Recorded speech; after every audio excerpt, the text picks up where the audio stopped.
Israel অধিকৃত West ব্যাংকের বেইত সাহুরে নিজেদের জমি রক্ষায় প্যালেস্টিনিয়ানদের পাশে দাঁড়িয়েছেন ইসরায়েলি ও প্যালেস্টিনিয়ান অধিকার কর্মীরা। শুক্রবার এসব জমিতে গিয়ে পরিষ্কার পরিচ্ছন্নতার পাশাপাশি জমি মালিকদের নিরাপত্তা নিশ্চিতের চেষ্টা করেন তারা।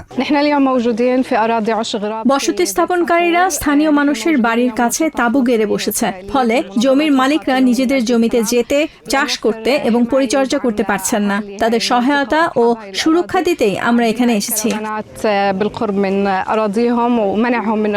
এদিকে ওয়েস্ট ব্যাংকের কুসরা গ্রামে কয়েক মাস ধরে অবৈধ ইসরায়েলি স্যাটেলাইটদের বিরুদ্ধে হামলার অভিযোগ করছেন স্থানীয় প্যালেস্টিনিয়ানরা।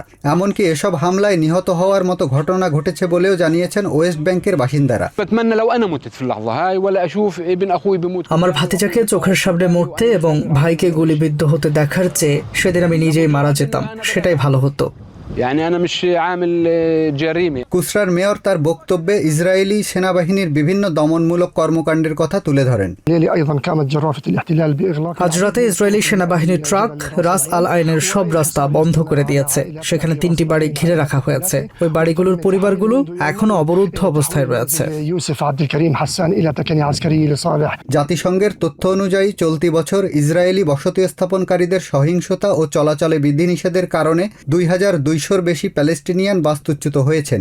চলতি বছর বসতি স্থাপনকারীদের হামলার সঙ্গে সংশ্লিষ্ট ঘটনায় নিহত হয়েছেন অন্তত 18 প্যালেস্টিনিয়ান। জাতিসংঘ সহ বেশিরভাগ দেশ ইসরায়েলি বসতিগুলোকে অবৈধ ও শান্তির পথে বড় বাধা মনে করলেও ইসরায়েল তা অস্বীকার করে আসছে। Sheikh Sharifuzzaman, TVN24 news desk.